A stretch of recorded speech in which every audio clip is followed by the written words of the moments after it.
우리 이 시간 두 눈을 감고 두 손을 모아 하나님께 찬양 드려요. 눈을 감아요. 두 손을 모아 불러보아요. 하나님의 이름 내 작은 목소리도 하나님 들으시죠. 마음을 다해 기도해요.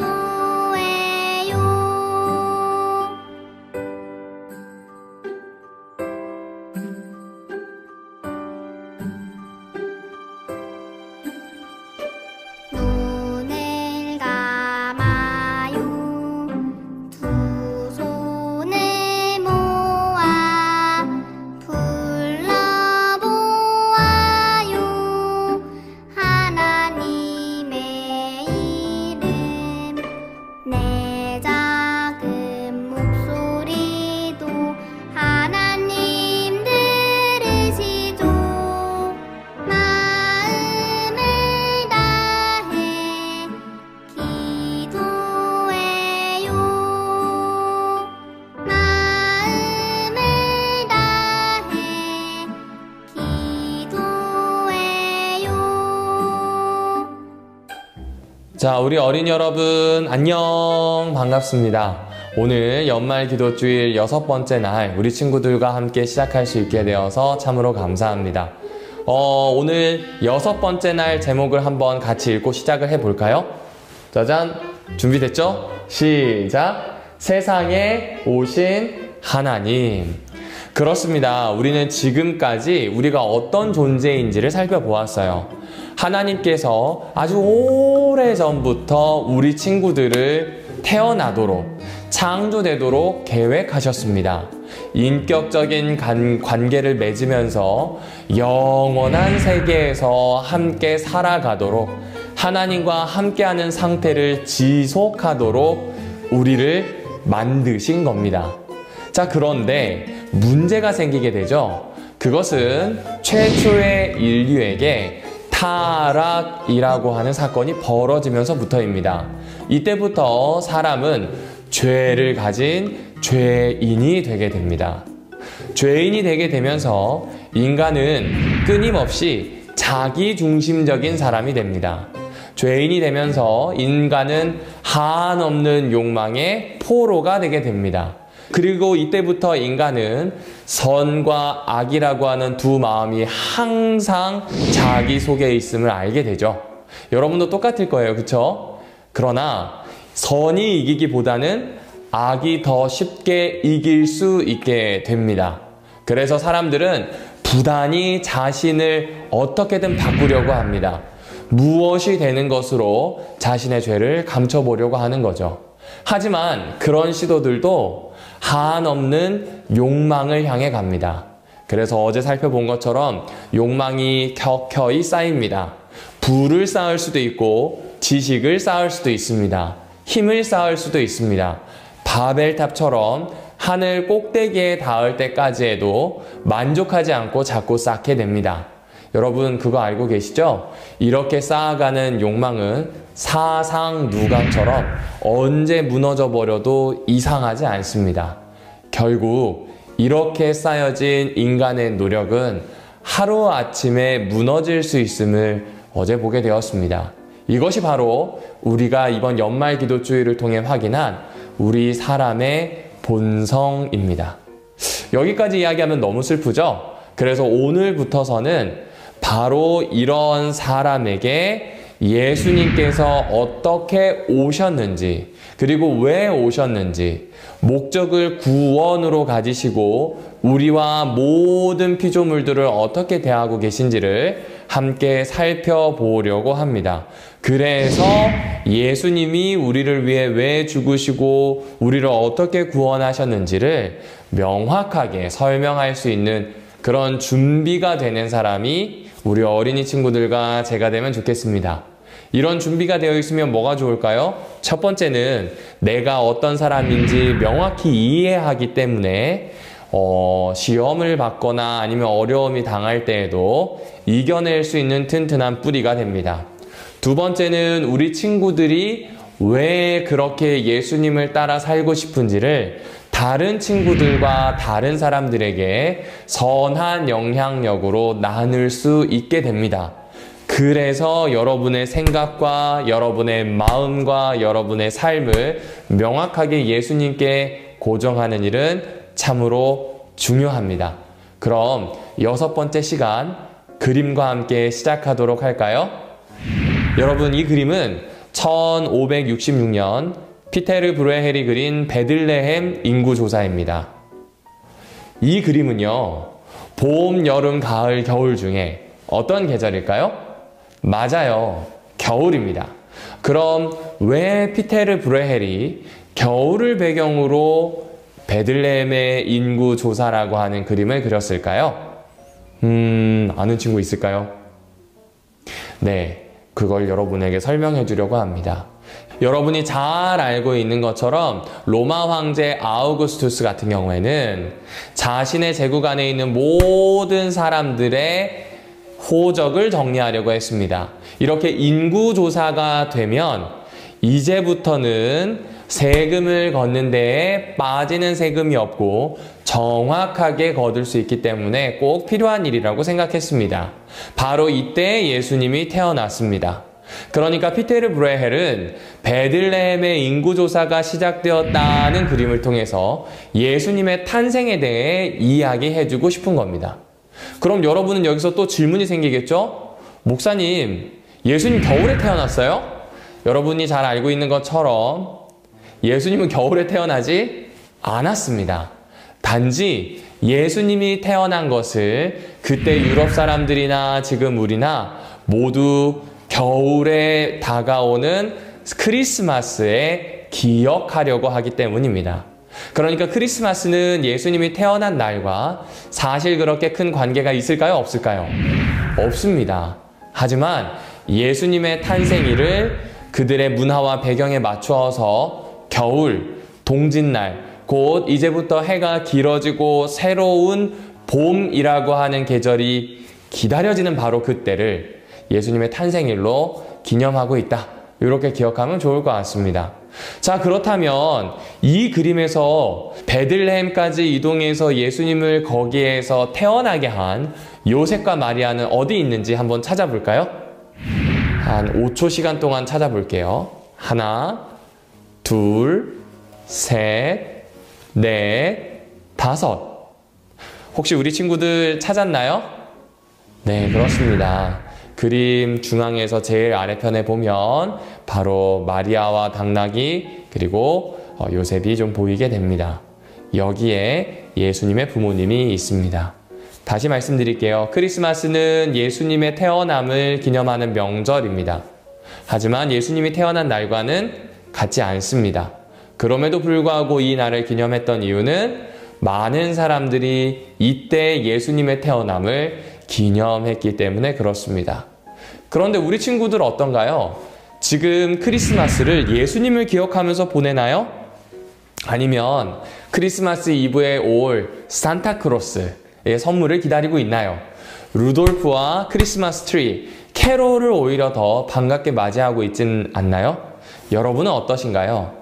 피테르 브레헬도 사실 그때 크리스마스 트리를 만들고 산타클로스를 기다리고 공휴일로 생각하며 함께 즐길 거리를 찾았던 그런 사람들의 모습을 여기에 담았습니다. 다시 말하면 예수님을 기억하지 못하거나 예수님을 기억하지 않고 있는 사람들의 모습을 담고 있는 겁니다. 다시 한번 그림으로 돌아가 봅시다. 이 그림의 주인공은 아무리 봐도 마리아입니다. 그리고 마리아에게서 태어날 예수님이세요. 하지만 이 그림은 그 수없이 많은 베들레헴의 풍경들 중에 한 부분으로 예수님을 다룰 뿐입니다. 브레헬이 그렇게 보고 있어서가 아니라 모든 사람들, 그 당시에 많은 사람들이 그렇게 생각했기 때문입니다. 브레헬은 예수님이 이 세상에 참으로 초라하게 오셨음을 말합니다. 하지만 초라하게 오셨을지라도 예수님은 사람들을 찾아 이 땅에 오셨다는 겁니다. 다시 말씀드릴게요. 예수님은 사람들을 찾아 이 땅에 오셨다는 겁니다. 하나님의 아들이 하나님의 뜻을 이루시려고 사람을 구원하시려고 이 땅에 오셨어요. 왜 오셨을까요? 아주 중요한 질문이죠. 왜 오셨을까요? 하나님은 우리의 곤란함을 알고 계셨습니다. 화면에 나오는 성경절 같이 읽어볼까요? 그 뒤 오랜 세월이 흘러 이집트의 왕이 죽었다. 이스라엘 백성은 고역을 견디다 못하여 신음하며 아우성을 쳤다. 이렇게 고역에 짓눌려 하느님께 울부짖으니 하느님께서 그들의 신음소리를 들으시고 아브라함, 이삭, 야곱과 맺으신 계약을 생각하시어 라는 표현이 나옵니다. 여러분, 이스라엘 백성이 이집트의 노예로 살고 있을 때 하나님께 살려달라고 소리칩니다. 아마 이 성경절을 보고 처음에 나오는 문장들만 보면 하나님이 신음하고 있는 이스라엘 백성을 불쌍히 여기셔서 구해주셨나 보다 생각할지 모르겠어요. 하지만 하나님께서는 아브라함과 이삭과 야곱과 맺으신 계약 때문에 그들의 후손이 아우성 칠 때 기억하셨다는 것, 이것이 바로 이 성경절의 핵심입니다. 무엇을 이야기하고 싶은 걸까요? 하나님은 인간을 구원하실 때 이미 구원하시기로 약속하셨다는 사실입니다. 이게 굉장히 중요합니다. 하나님의 구원이 믿을 만한 이유는 이미 계약하신 그대로 우리를 구원하시는 행동을 하기 때문입니다. 참 중요합니다. 두 번째로는요, 노예로 붙잡혀 있던 이스라엘 백성은 스스로 구원할 수 없었다는 겁니다. 굉장히 중요합니다. 역시 인간도 죄의 노예로 붙잡혀 있는데 스스로 구원할 수 있을까요? 없을까요? 다시 성경절을 보겠습니다. 로마서 7장 24절, 나는 참 비참한 사람입니다. 누가 이 죽음의 몸에서 나를 건져내게 했습니까? 이스라엘이 스스로 해방하여 가나안으로 갈 수 없었듯 죄의 노예가 된 우리 역시 스스로 죄에서 벗어날 수 없습니다. 그래서 예수님이 우리에게 오셨습니다. 우리는 추운 겨울을 어쩌면 멋대로 크리스마스로 정하고 예수님의 탄생을 기념했습니다. 그리고 시간이 흐르면서 이 그림에 나오는 것처럼 산타클로스, 루돌프, 선물, 캐롤 이런 것들에 밀려서 예수님을 잊어버리기도 합니다. 하지만 그럼에도 불구하고 예수님은 우리를 잊지 않고 구원해 주십니다. 여기 어쩌면 우리와 똑같은 시절을 보냈던 한 사람을 소개하려고 합니다. 바로 안데르센입니다. 특별히 안데르센이 여러분처럼 어렸을 때의 일이 여기에 나옵니다. 들어보세요. 한스는 자신이 미운 오리 새끼 같다고 생각할 만큼 가난하고 어려운 시절을 보냈습니다. 아버지로부터 많은 이야기를 들었고 어머니로부터 신앙을 물려받았지만 아버지가 돌아가신 이후 한스는 용기를 잃었습니다. 그렇습니다. 한스는 여러분처럼 어렸어요.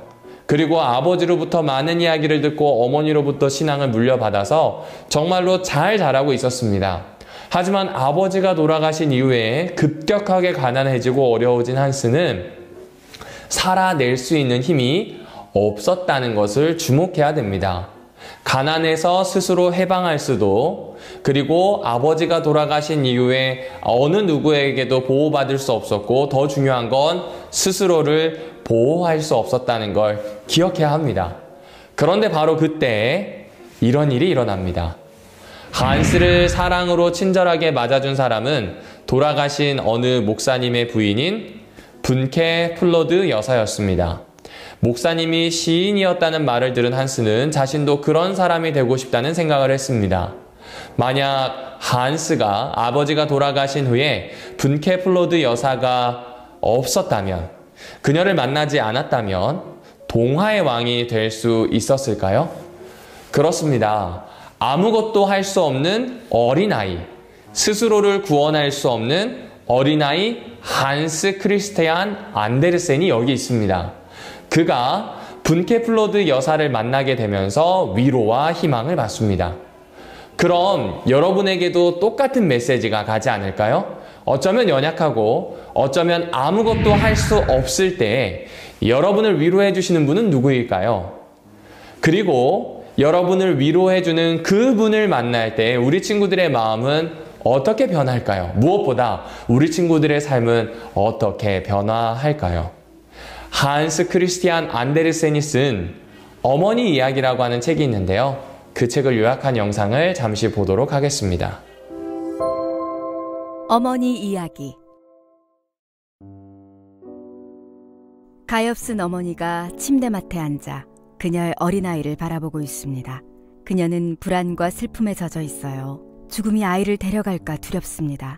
아이의 조그만 눈은 감겨있고 아이의 낯빛은 창백하게 죽음의 그림자가 드리워져 있습니다. 아이는 들릴 듯 말 듯 가늘게 숨을 쉬다가 이따금 탄식처럼 긴 숨을 떨며 내쉬었습니다. 어머니는 아이를 내려다보면서 점점 더 깊은 슬픔에 빠져듭니다. 문을 두드리는 소리가 나더니 한 누추한 노인이 들어왔습니다. 그는 추위를 피하기 위해 말한테 덮어주는 큼직한 담요를 몸에 두르고 있어요. 바깥은 온 세상이 얼음과 눈으로 뒤덮였고 살을 내는 매서운 바람이 집 주위로 불어대고 있습니다. 노인이 추위로 덜덜 떠는 것을 본 어머니는 아이가 잠시 잠든 틈을 타서 자리에서 일어나 작은 항아리에 맥주를 부어 난로 위에 올려놓습니다. 노인에게 주려고 말이죠. 노인은 아기 침대를 부드럽게 흔들어줍니다. 어머니는 노인 가까이에 있는 의자에 앉아 아픈 아이를 가만히 지켜보았습니다. 아이는 숨을 더 깊이 들이쉬더니 작은 손을 들어 힘없이 휘저었습니다.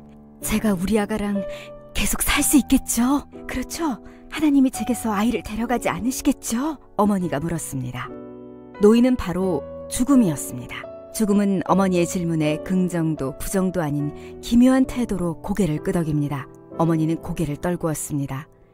눈물이 그녀의 뺨을 적셨습니다. 그러던 중에 어머니는 깜빡 잠이 듭니다. 어머니는 사흘 밤낮을 자지 못하고 아이를 간호했던 터라 머리가 무겁고 무척 지쳐 있었거든요. 그러나 그것도 잠시, 곧 그녀는 추위에 떨며 소스라치게 놀라 잠이 깹니다. 이게 어떻게 된 일이지? 그녀는 사방을 돌아보았습니다. 노인은 보이지 않습니다. 아이도 없어졌어요. 노인이 아이를 데려간 것입니다.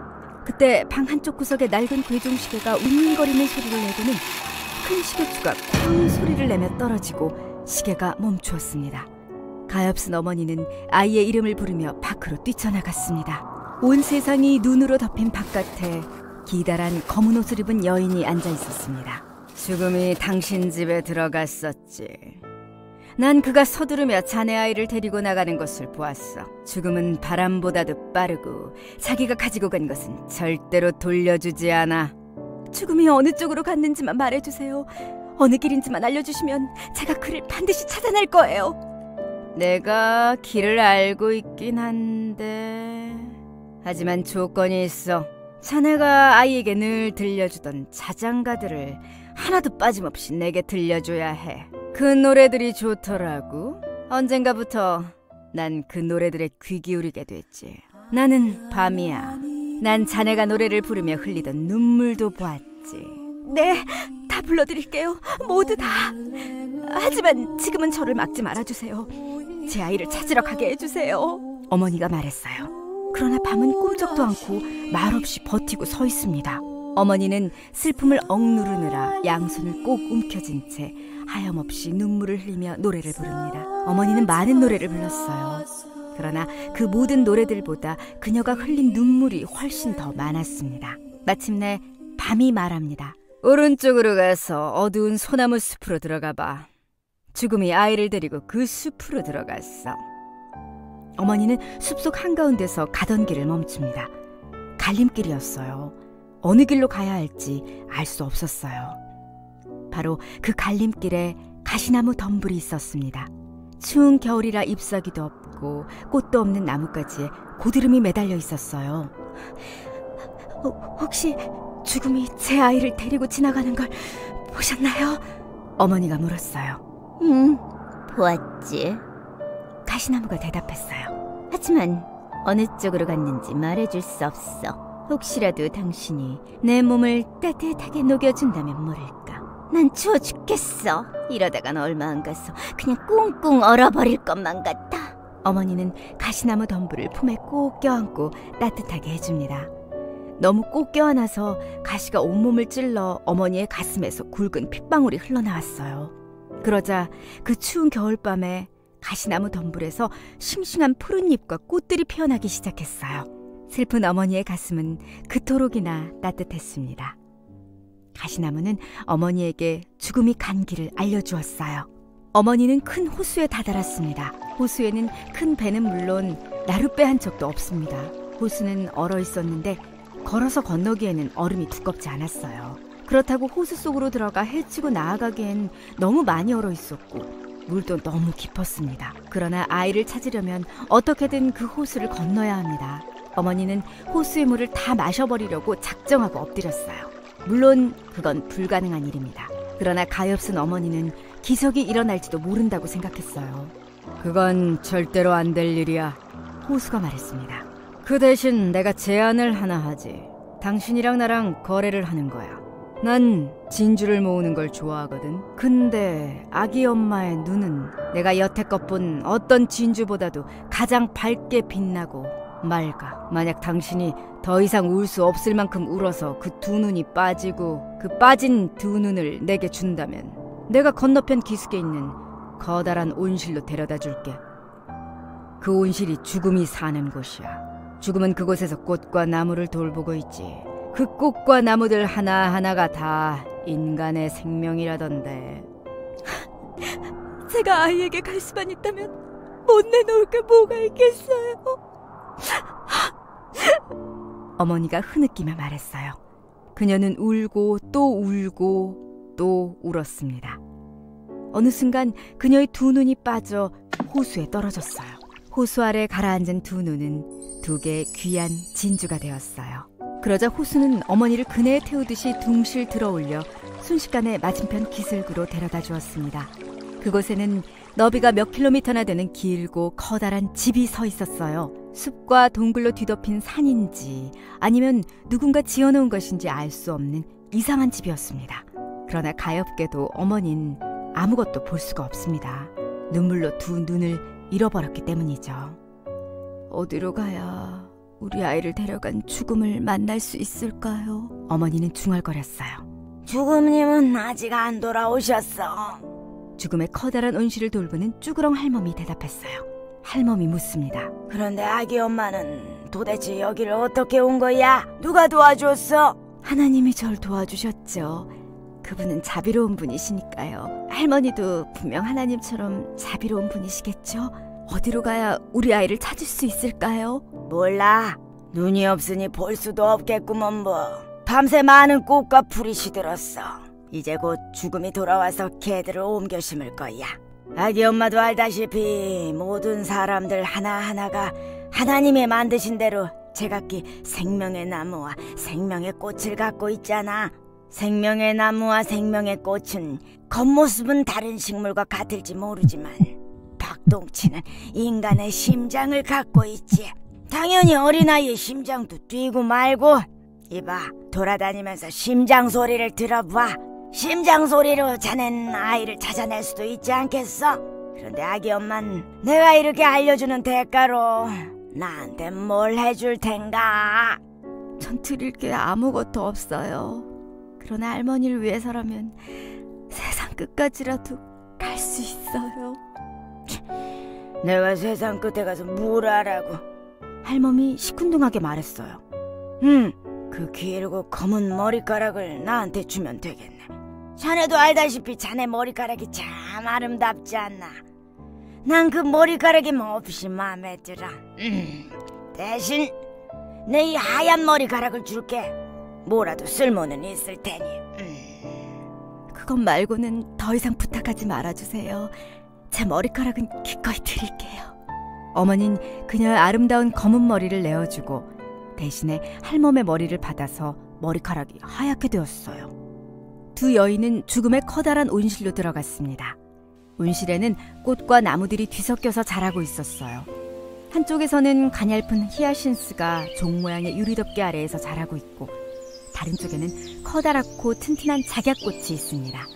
물풀들도 자라고 있는데 어떤 것들은 아주 싱싱하지만 어떤 것들은 물뱀들이 밑에서 둘둘 감고 있거나 가재들이 줄기를 꾹 조이고 있어서 병약했어요. 아름다운 종려나무와 떡갈나무와 플라타너스 나무도 있고 파슬리와 달콤한 향기를 뿜어내는 백리향도 자라고 있었어요. 이 모든 나무와 꽃, 풀들은 그 하나하나가 아직 살아있는 한 인간의 생명입니다. 이건 중국에 사는 사람, 저건 그린란드에 사는 사람, 세상 여기저기에 흩어져 살고 있는 사람들의 생명이었어요. 화분이 작아서 당장이라도 화분을 뚫고 나올 것만 같은 큰 나무들이 있는가 하면 또 다른 쪽에는 여리고 작은 꽃들이 가리개가 씌워진 채 이끼로 둘러싸인 기름진 땅에서 자라고 있었습니다. 슬픔에 쌓인 어머니는 아무리 작은 꽃과 풀들일지라도 하나하나의 몸을 굽혀 그 안에서 뛰고 있는 심장 박동 소리에 귀를 기울입니다. 그러던 중 수많은 꽃과 풀 중에서도 어머니는 자기 아이의 심장 소리를 금방 알아차렸어요. 이거예요! 어머니는 외쳤어요. 작고 파란 붓꽃. 힘없이 한쪽으로 수그러져 있는 그 작고 파란 붓꽃을 향해 어머니는 두 손을 뻗었습니다. 그 꽃에 손대지 마! 할멈이 말했어요. 그냥 여기에 서 있다가 죽음이 돌아와서 그 꽃을 뽑으려고 하면 뽑지 못하게 해. 이제 곧 돌아오실 시간이거든. 어떻게 하냐면 죽음에게 당신이 그 꽃을 뽑으면 내가 다른 꽃들도 뽑아버리겠다고 협박을 하는 거야. 그러면 죽음이 두려워할 거야. 꽃들에 관계되는 모든 일에 대해 하나님께 책임을 져야 하는 게 죽음이거든. 하나님의 허락 없이는 그 누구도 꽃을 뽑으면 안 돼. 갑자기 얼음처럼 차가운 바람이 휙 소리를 내며 온실 안으로 들이닥쳤습니다. 어머니는 눈이 보이지 않았지만 죽음이 돌아왔다는 것을 느낄 수 있었어요. 여기까지 어떻게 왔지? 어떻게 나보다 먼저 여기에 올 수 있지? 전 엄마니까요.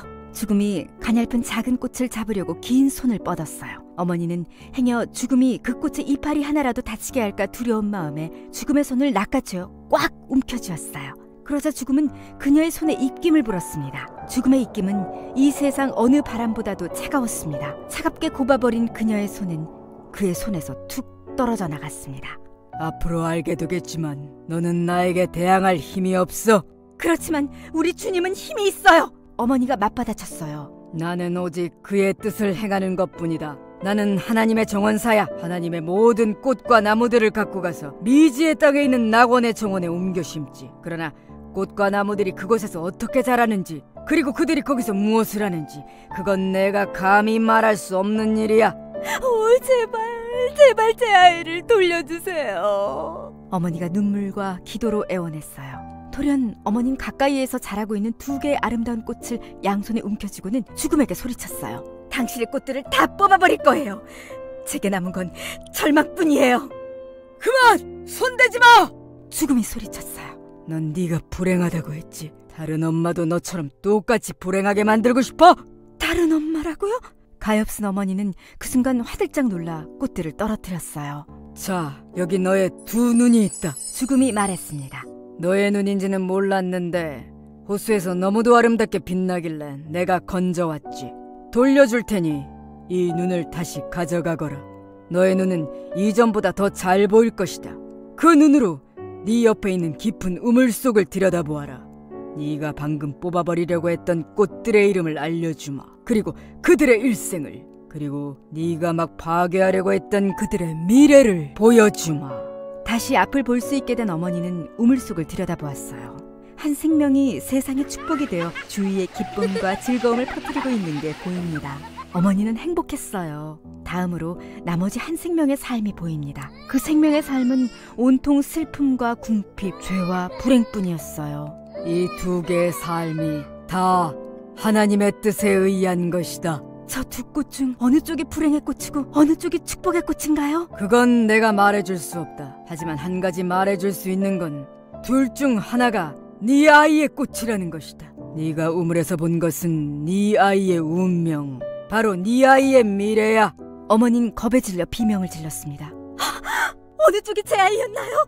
그걸 말해주세요. 가엾은 제 아이를 구해주세요. 제발 제 아이를 모든 불행에서 구해주세요. 아니, 차라리 데려가세요. 하나님 나라로 데려가줘요. 제 눈물은 잊어주세요. 제 기도도 잊어주세요. 제가 했던 말, 제가 했던 행동, 그 모든 것을 다 없던 것으로 해주세요. 널 이해 못하겠다. 넌 네 아이를 돌려달라고 하는 것이냐? 아니면 아이를 네가 알지 못하는 곳으로 데려가 달라고 하는 것이냐? 어머니는 두 손을 부여잡은 채 무릎을 꿇고 하나님께 기도합니다. 하나님, 저의 기도가 당신의 뜻에 어긋난다면 듣지 마소서. 당신의 뜻이 가장 좋은 것이기 때문입니다. 듣지 마소서. 듣지 마시옵소서.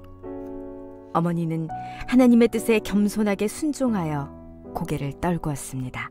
그 순간 죽음은 그녀의 아이를 데리고 미지의 땅으로 떠났습니다.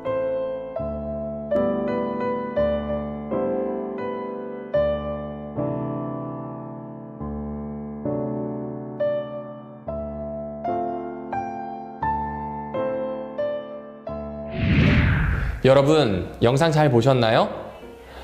왜 예수님이 오셔야 하는지를 우리는 잘 생각해 봐야 합니다. 왜 그럴까요?